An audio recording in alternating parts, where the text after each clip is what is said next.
Welcome to Islands on the Edge, maritime culture in North Carolina in the time of pandemic. Thank you for joining us. First, a reminder that real-time captioning and American Sign Language interpretation are available during the show's live program. To view the simulcast that includes these services, please use the link provided in the comments section. If you're viewing this program after the live broadcast, please note that it will also be made available on our website with closed captioning. My name is Betty Balanis, and I'm Curator and Education Specialist at the Smithsonian Center for Folklife and Cultural Heritage. I'm really excited and very honored to be welcoming old and new friends from Maritime Communities in North Carolina today to discuss the beautiful places they live and the challenges living on the edge of the sea pose for them. We'll be taking your comments in the live chat below, so please participate. This program is organized by the Smithsonian Folklife Festival. We're also honored to be collaborating on this session with the Smithsonian Conservation Commons Earth Optimism Initiative. The program is also part of the Center's Communities Responding to COVID-19 initiative. If you don't know the festival, I encourage you to check out festival.si.edu to learn more about our programs, education resources, and more. I also wanted to say that the discussion today was inspired by the Mid-Atlantic Maritime Program of the 2004 Smithsonian Folklife Festival, which included communities from North Carolina. Now I'd like to welcome our guests, Karen Amsbacher from Harkers Island, Ernie Foster from Hatteras, and Alston Balance from Ocracoke. They've all worn many hats in their communities, including as educators. Karen is currently the director of the Core Sound Waterfowl Museum. Ernie is a longtime charter boat captain and local historian. And Alston is the owner of the Cruise Inn and the author of the book Ocracokers. You'll hear much more from them about their lives and their communities, but before we do, I'd like to give viewers unfamiliar with your communities an idea of exactly where they're located. First, here's a satellite image showing Hatteras on the northernmost marker, a little white marker you can see there. Ocracoke is sort of towards the middle, and Harkers Island is the southernmost position. You can get an appreciation for how on the edge of the open water these communities are. Next, a map of the area showing a little bit more context. You can see the three communities marked here, giving another view of their relationship to mainland North Carolina. Now, I'm going to finally be quiet for a while and let each of our guests tell us more about the communities and their life and work. Karen, we'll go ladies first, then we'll hear from Ernie and Alston. Take it away, Karen. Good morning. Good morning from Harkers Island. I'm Karen Willis Amsbacher, a descendant of Shackelford Banks, a place called Diamond City, which our lighthouse takes its cue from. There's a photo of our lighthouse. There it is. Diamond City, Banks Communities. My crowd was there, like most of the people of Harkers Island's people were, but they had to face their own storms, the storms of 1896 and 1899, which drove them inland to Harkers Island. And they moved, my great-grandparents moved there in 1903, like many others. They created a life there that was based on the water and being on that edge. Today, we celebrate those traditions and we keep carrying them on. Things like Corsair decoy carving. You'll see my friend Corey and his son carving at the museum where I work. Decoys are big here. They are a part of, that's the way that we hold on to our heritage, one of many ways. We, at the Decoy Museum, the Waterfowl Museum, we keep all our traditions alive. Sacred music, community, and commercial fishing. We are very dedicated to commercial fishing. Right now it's shrimp season, and we're having a great season, and we're very, very thankful for that, because in the midst of this pandemic, it's been really hard to handle what's not been coming our way. We all live in tourism communities, but things are very different this summer. We are determined to hold on to these traditions, to hold on to our communities and the closest that we know. That's all we know is this place. We're connected to it. just like Hatteras and Ocracoke, we are grounded in the people and our families. We love where we live. We're determined to take care of it. But we are on the edge, and it has its own set of problems and challenges and opportunities. Thank you, Karen. Now we're going to turn to Ernie next. And to set this up, Ernie, before you start talking, we have a brief video that we'd like to show of you, your family, and a bit about the history. My daddy was a fisherman. I mean, everyone's father fished, but my father was in the sport fishing business. I've lived here all of my life. I was born in the area, and all of my grandparents were born here on Hatteras Island.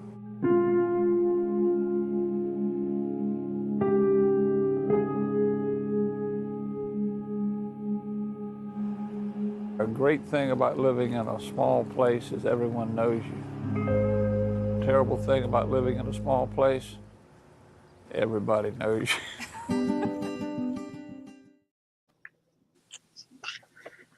Go ahead, Ernie. Tell us a little bit more about where you live. Okay, well, I'm Ernie Foster, and I live in Hatteras Village, which is at the very south tip of Hatteras Island.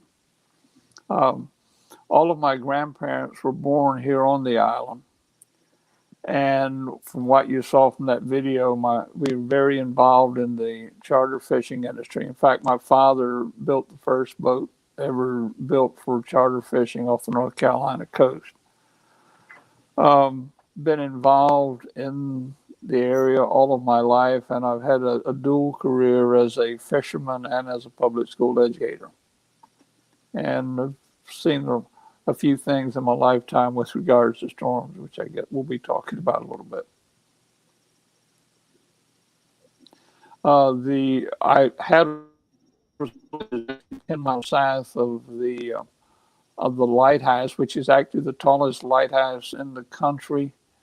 The black and white stripes make it very, very distinct, and that light shines 25 miles out to sea. And it was originally put there to protect mariners from diamond shoals, which extend out about 12 miles. The village of Hatteras has a great fishing tradition, both sport and commercial fishing. In fact, commercial fishing is what gets us through the winter.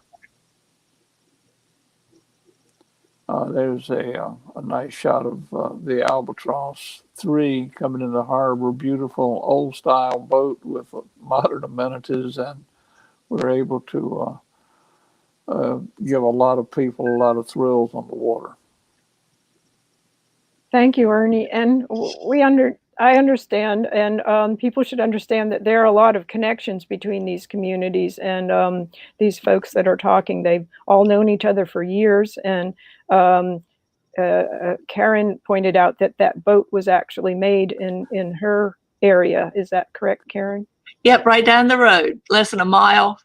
You know, that crowd of Hatteras, they have to come down east to get a good boat built. That's all I'm going to say about that. Ooh. Okay. We're going to turn to Alton now. Please tell us about a little bit more about Ocracoke.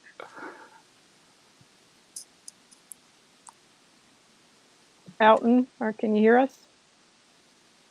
Uh-oh. It may be that he's not hearing us. Alton? Can everybody hear me? Okay, I was not hearing you. I'm sorry. Is it my turn, Sarah? Yeah. Thank you, everyone, and glad to be with you. My name is Alston Balance, and I live on the Outer Banks island of Ocracoke. And I'm a lifelong resident. My mother and father were both born and raised here, as were so many of their ancestors stretching back to the 1700s. This is an aerial view of Ocracoke, and Ocracoke is situated at the southern end of the island. The island is about 14 miles long, and all the beach is part of the Cape Hatteras National Seashore. But the approximately mile square village that you're seeing is home to about 1,000 permanent residents, and we get approximately 1 million people a year who visit here. As you can see, we're a very sound to sea place. The Atlantic Ocean flowing through Ocracoke Inlet into Pamlico Sound, and then our harbor. So because of that, early people who settled here, like my ancestors, built their houses on the sound side, on the back side of the island. They did not care for the beach side. They knew the impact of shifting sands and storms. So it was here that my folks built. I still live in the same house that my mother was born and raised in. She was an island girl who never learned to swim, didn't like boats, didn't like seafood, but never wanted to live anywhere else. And we are dependent on ferries. And this is one of our North Carolina Department of Transportation ferries that haul all these people to the island. This is a Hatteras ferry. And that's especially crucial to us during times of hurricanes as far as evacuation. And we are very dependent on that. So anytime there's any shoaling in the ferry channels or Highway 12 was damaged because of storms, that's a big concern to us. And of course, we have not only some of the most beautiful beaches, but iconic lighthouses like the Ocracoke Lighthouse pictured here, one of the oldest operating lighthouses in the United States, built in 1823. A lot of people want to see that. It's about 75 feet tall, and all of these lighthouses, including the Cape Hatteras and the one at Cape Lookout, are relative to where they need to shine offshore. So it is one of the most beautiful lighthouses situated at the heart of the village. Thank you, Alton, and thanks to everybody. We know that living so close to the water can be both a challenge as well as a blessing. And you've all lived through your share of challenges, including storms.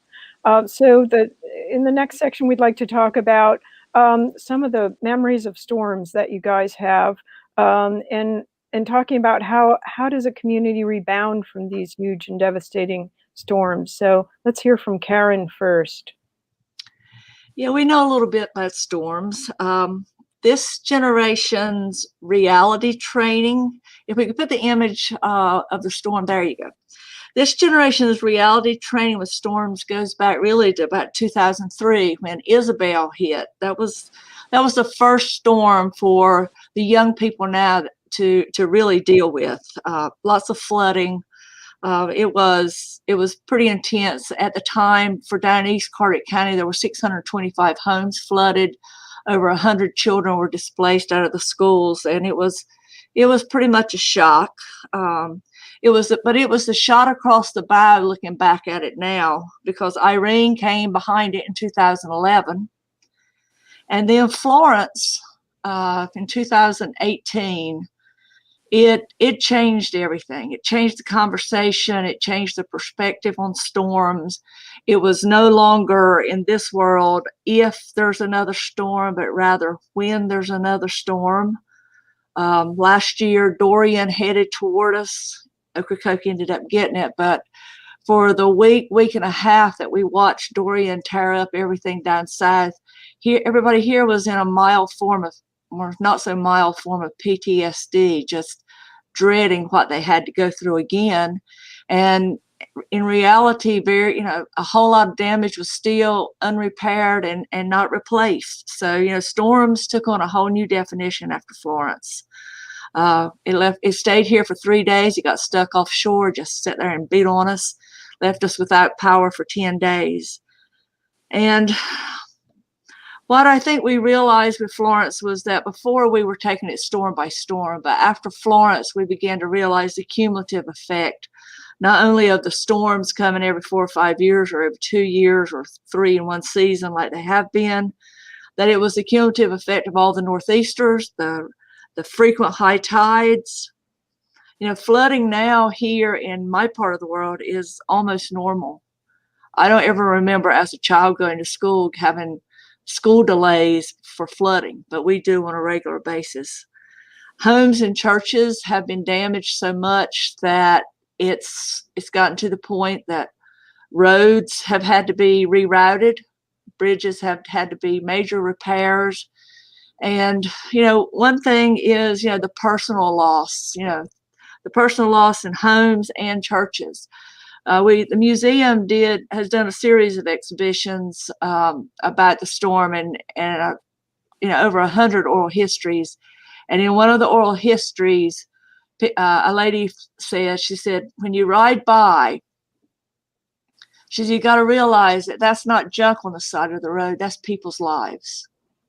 And I think, Hatteras and Ocracoke, in all the pictures that you can go back, you see these mountains of wet mattresses and dresser drawers, and it's people's lives. It really is. And I think now, after Florence, especially for down east, after Dorian, for Ocracoke, for Isabel, Hatteras, we all look at these storms in a different way. And it's, how can we prepare?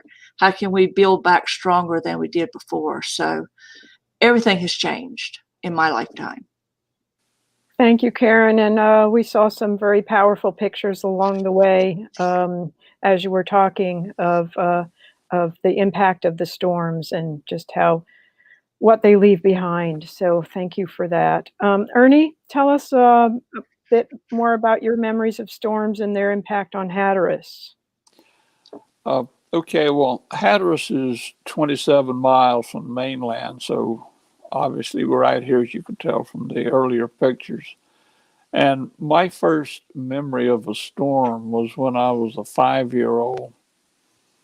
And the storm came, and I heard the adults talking about it.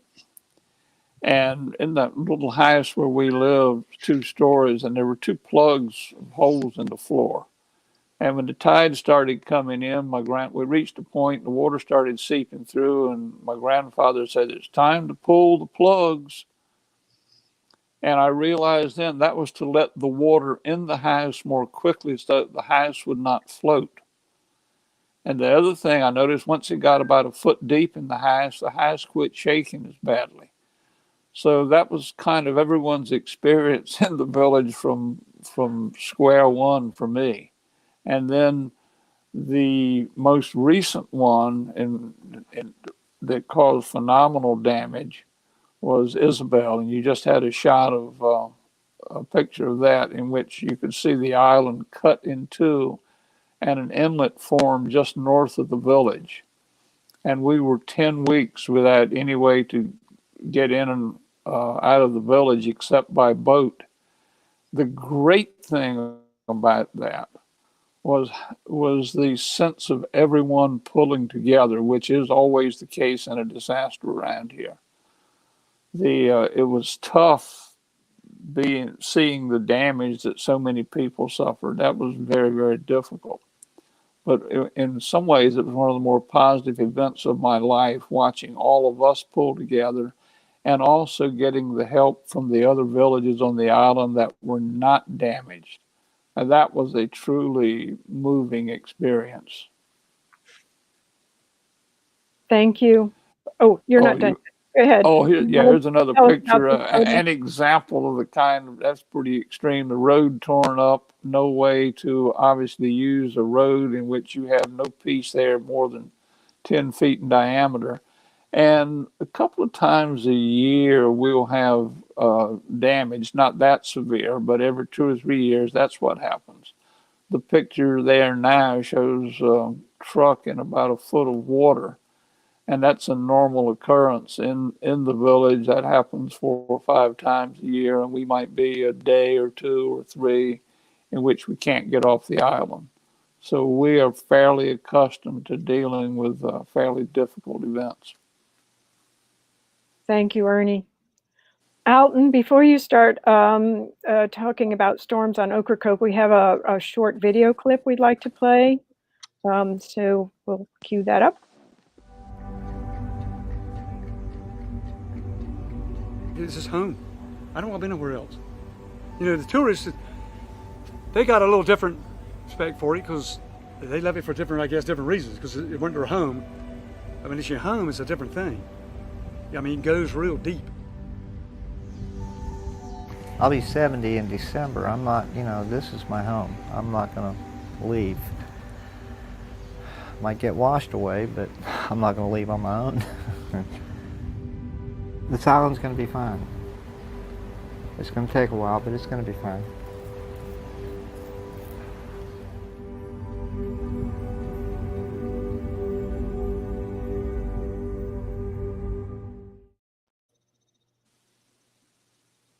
Alton, can you tell us a little bit more? Yes. Well, when I think about hurricanes, I think about growing up here and just a few minor brushes in the 60s and 70s, and I think we all grew accustomed to not taking them very seriously until 1985 and Hurricane Gloria, which at one point had 143-mile-an-hour winds coming up the coast, that a lot of people took it seriously. I was in my first year as a county commissioner and also a public school teacher at Ocracoke School, and so had the responsibility for managing the evacuation, and all but about 100 people left the island. It was such a scary event. We did get some wind and rain and some flooding, but not to the extent of what following hurricanes had. So with the exception of Hurricane Matthew, which came close, put a little bit of water in my house, it was Hurricane Dorian, pictured here, that tremendously uprooted the lives of so many Ocracoke people. I had 2.5 feet of flooding in my house. Eventually, 40-some structures were demolished, businesses included, and the amount of debris was monumental. And it's taken an entire year for me to rebuild my own house. Still have a lot of work to go at the end. And a lot of people's lives were tremendously disrupted. And so this is a photo that of a NASA image of water temperature that I've used in a lot of my seminars, indicating the very warm water off the North Carolina coast. That's the Gulf Stream, and it's that collision of warm and cold water coming from the Labrador Current from the north that is such a weather maker. It feeds hurricanes. It has such tremendous energy. Fish species, bird species mix there. It's a very dynamic place off the North Carolina coast, but especially as it steers and feeds hurricanes. And so it is, but it is Hurricane Dorian that is such a new benchmark for us because of the flooding, because of the damage, because of the lack of business. You know, people have gauged these hurricanes over the last few decades, like this flood level post that you see here, and certainly Dorian is the high point. It may not be on that one, and so rebuilding from such a traumatic event has been challenging for us, and we finally kind of got our island somewhat back together to allow visitors, and then of course the pandemic. But like Karen referenced, you know, when we saw the big pile of debris that was hauled out into a National Park Service parking lot, it was indeed, you know, the accumulation of so many hours of effort to buy things, to create things. It was indeed lives in that pile. Did we have a picture that illustrates what you were just talking about? Well, that's some of the flooding from Dorian that came on very quickly. It was like a waterfall coming down my driveway. But the following photo, I think, will reflect the debris. This one is of Highway 12 at the north end of Ocracoke with a National Park Service superintendent standing there. This was after Dorian. And this is such an important point. And Ernie had maybe a picture earlier of Highway 12. A sound asleep breach like that destroys the road, and it takes months sometimes to rebuild. So storms are constantly, it seems, impacting Highway 12 with overwash or breaking up the road, ferry channels. So that's one of our biggest channels. Our challenges is to, maintain this access at the north end and maintain ferry channels. That's the debris, and I was fortunate to be able to salvage a lot more of the old wood from my house, and I'm trying to reincorporate it back in some of the trim. But I can only imagine so many things that were thrown away, and how people are having to rebuild because of that. Thank you. Thank you all for that. We had a question while we're in this talking about storms. The question is, how do people commemorate storm events? Now, Karen, you were talking about, or we were talking at some point about an exhibition at the museum, but how are some of the other ways that people are collecting, the history, oral history, photographs, etc., of the storms? Well, we at the Coruscant Waterfowl Museum are very dedicated to keeping these stories. I mean, they're handed down just like any other community history item. It's been word of mouth and stories. Before Florence here, the benchmark storm was the storm of 33, and those stories got passed down. But over the past 10, 15 years, we have made a concentrated effort on collecting oral histories up and down the coast, up at Hatteras and at Ocracoke. But now with social media, in fact, we were involved with a project with the News Lab and talking about the role that social media now plays in storm preparation and relief efforts. Ocracoke was, richly blessed in having the, Washington Post and Associated Press there that helped create all that massive relief effort that you saw in that last photograph. Truckloads of help coming in. So people don't forget the storms. I just saw earlier this morning, there's a 1-year post Dorian concert at Ocracoke weekend after next to raise money for relief. The storm of 1899 I mentioned before, we celebrate Diamond City Homecoming every 5 years, and it's been 130 years, or 125 years. So we don't forget. We really don't. Our culture does not let us forget these storms. Betty, can hurricane, Ernie, then Alton. How about that? Ernie, Okay. you were, Okay. yeah. Hurricane Isabel was by far the most devastating storm to hit Hatteras in my lifetime. 4 motels were destroyed, a couple of restaurants were totally destroyed, and we were, as I said earlier, completely out of contact for 10 weeks. The Hatteras is very much a fishing community. And it's interesting that the boats are probably the best taken care of thing when a hurricane is coming. One of the things that came out of Hurricane Isabel, we created a celebration called Day at the Docks to celebrate our working watermen. And I would say it takes place annually, but the last 2 years it had to be canceled because of a hurricane. Anyway, that's an example of how we make a point of trying to be very aware of life on the edge. Thank you. Alton?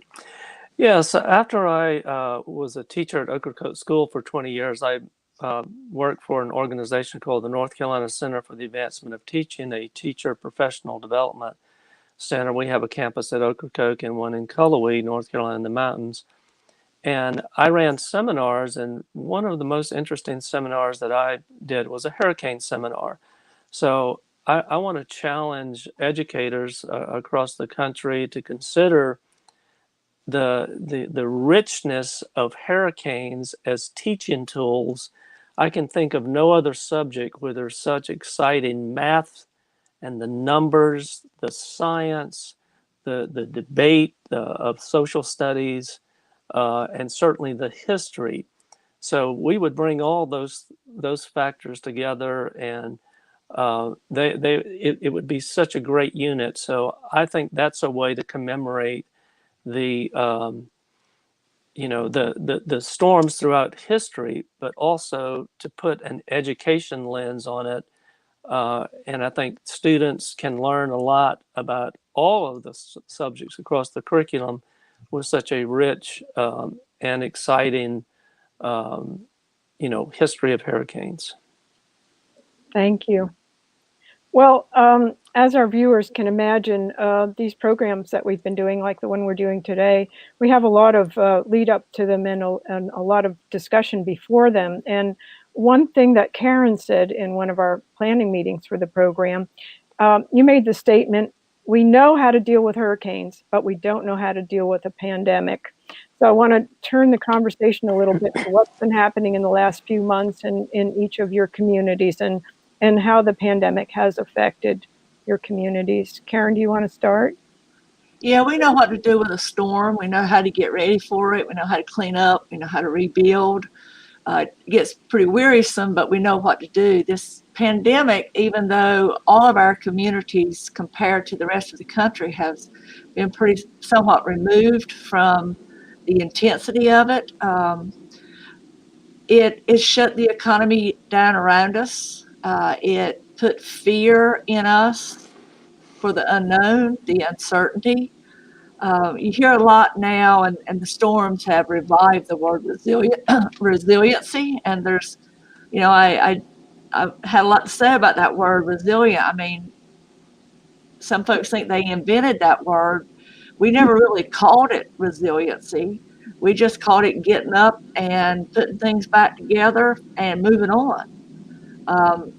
I wonder now how life will move on, even on Harkers Island or Ocracoke. We've had very, very few cases in our county. We've had lots of visitors from up north. It seems like the minute after New York locked their doors, they showed up here. Ocracoke and Hatteras, their communities were, they blocked their communities on those first weeks of the virus. So we are impacted. We don't know what the future holds.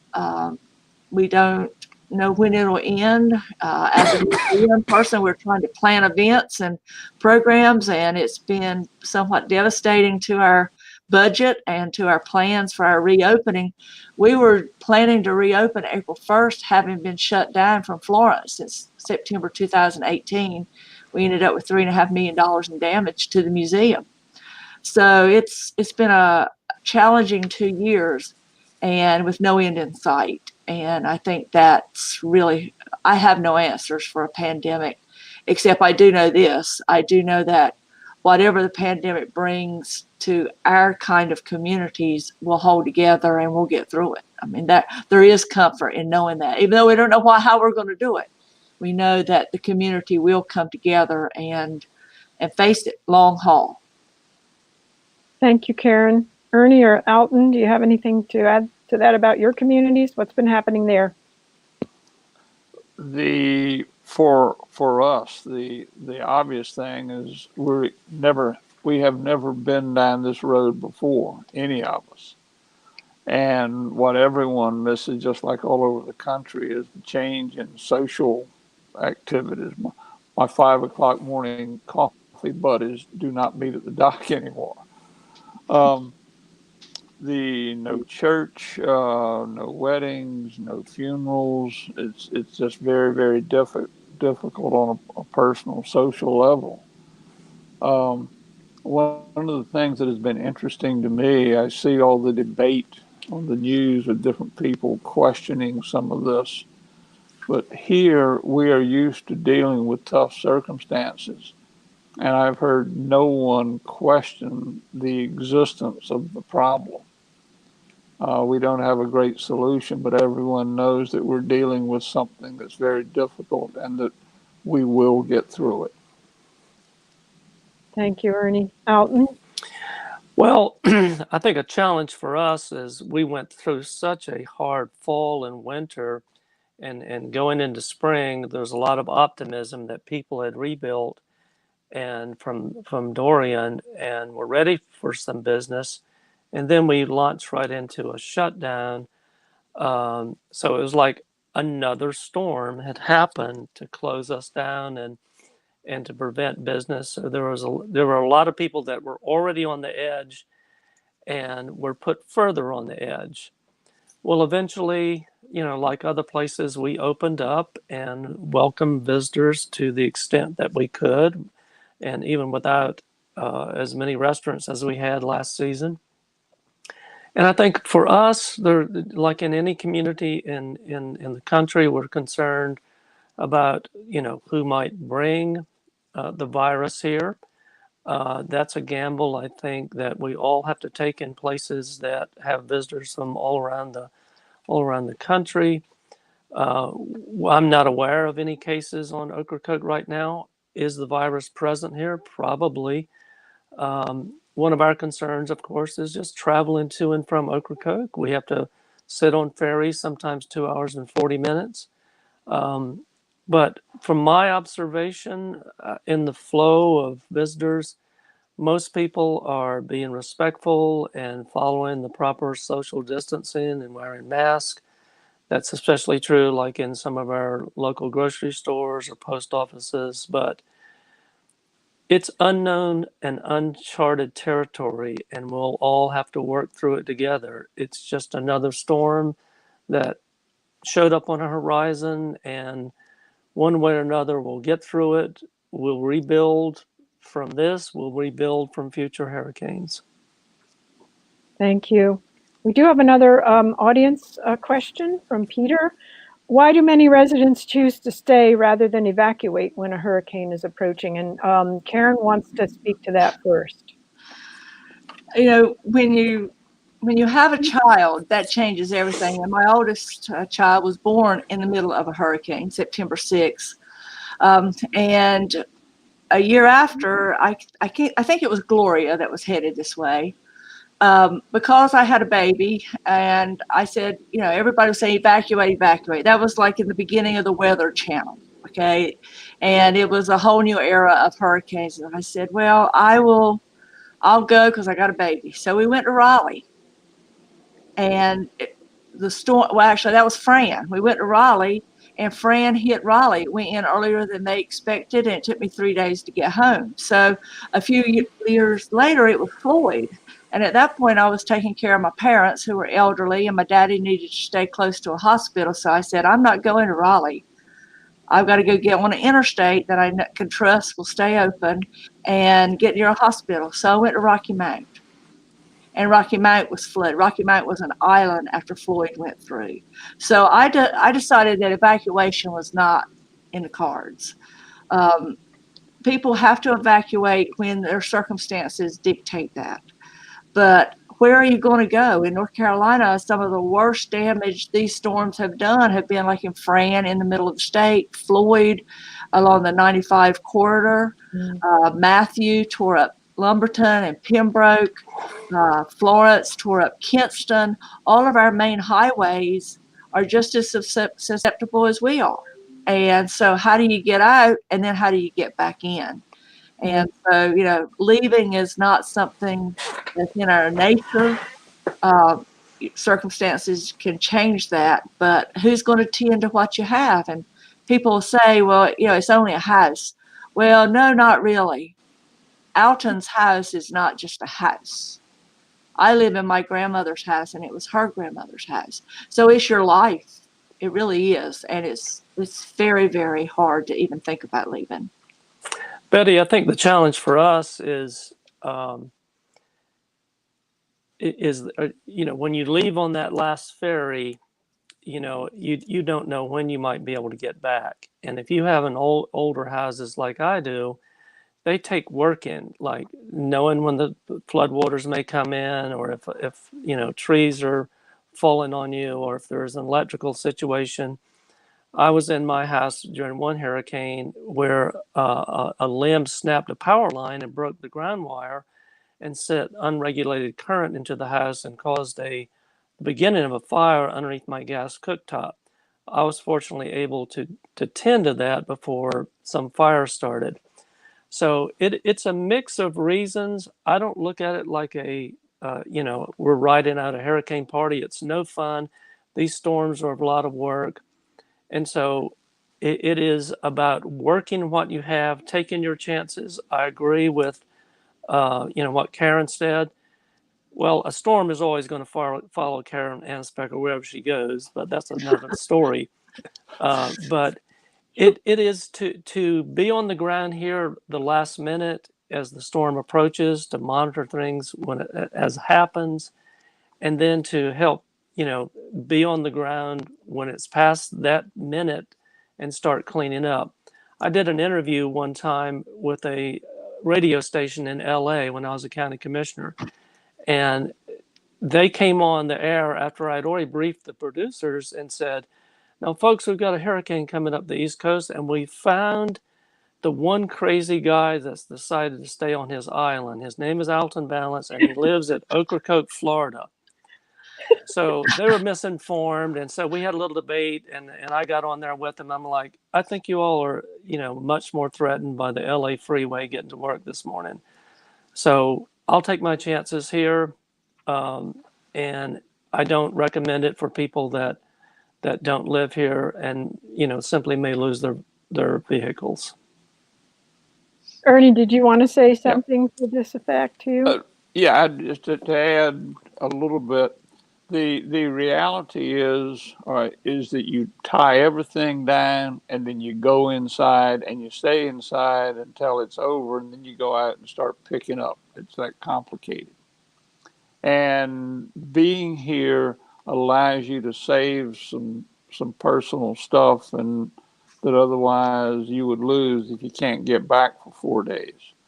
Simplistically, if you look at the statistics in this village, no one in the history of this village has ever been killed if they were in their home in the village. There's been no injuries from anyone in the home.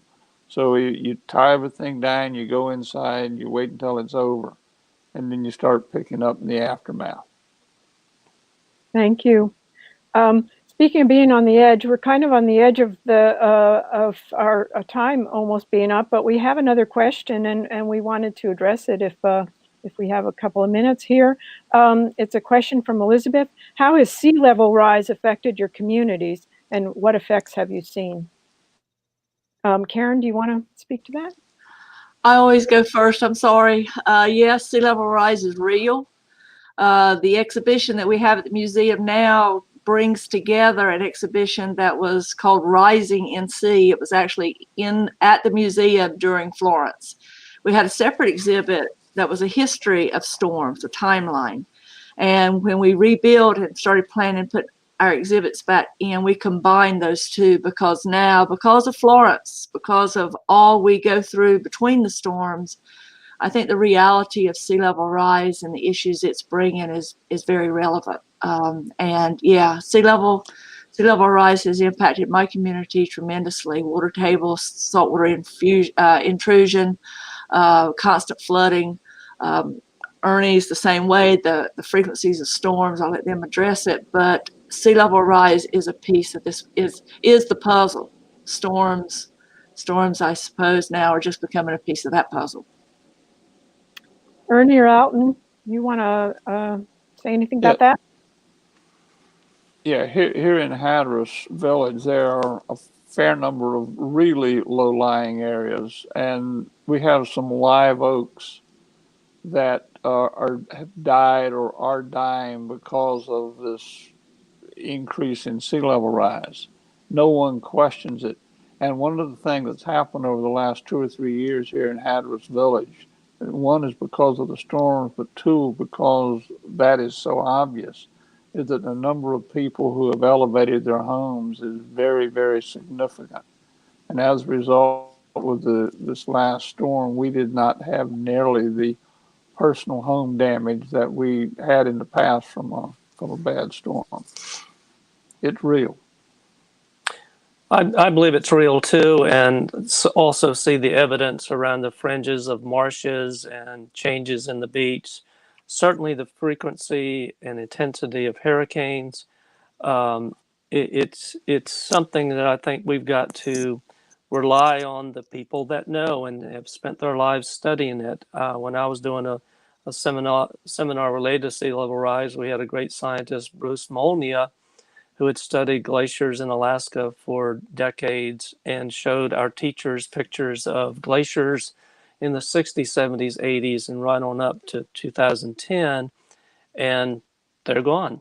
So it's simple, like, okay, they went somewhere, they went in the sea.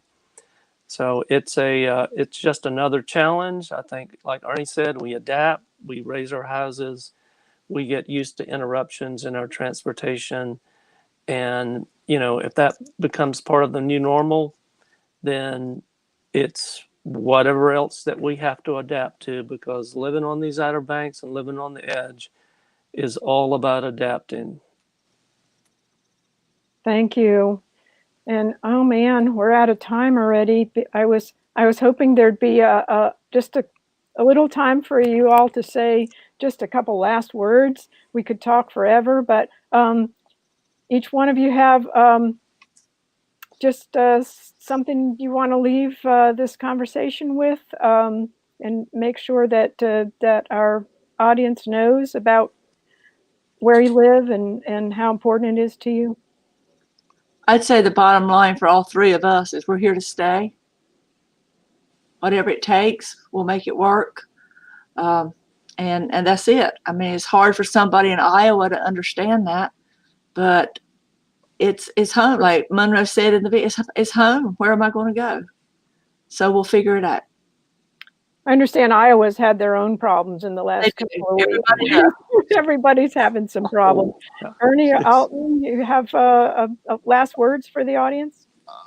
Those of us who have lived here for any length of time are so intricately connected to nature that we do understand, and we understand that the place where we live, and we're willing to take our chances with it. We love it. I would say that all of our three places welcome visitors. We've been in that business for many, many decades. And I would encourage people to come here and learn and listen. And also to realize that when we have had some challenging times, like rebuilding after hurricanes, or because we're such small villages, if it's during a pandemic, to be patient, to allow people to do their jobs, and to stay safe, and to understand, and we're all in this together. Thank you. In closing, I just wanted to relate this back to the great conversations and other material that we presented during the 2004 festival.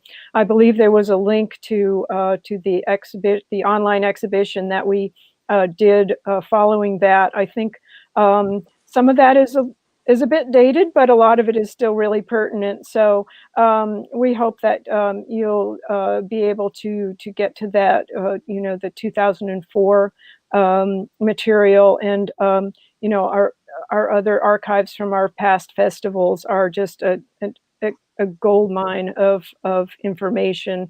But that one was dear to my heart, and I was so excited to be able to visit Harkers Island and Ocracoke, and I've been to Hatteras, and y'all should go when you can, definitely, and check out the links for more information. The Core Sound Waterfowl Museum has an amazing website. You can check out Alton's book, The Ocracokers. You can find out how to go charter fishing with Ernie. And so I want to, we could talk forever, but I want to just thank our guests so much for sharing just the tip of the iceberg of how wonderful their communities are and how tied they are to them. So thank you so much, Karen, Ernie, and Alton. Thanks to our audience for participating, and everyone who watched, listened, and commented. And I want to close by offering thanks to all of our festival staff, interns, and volunteers.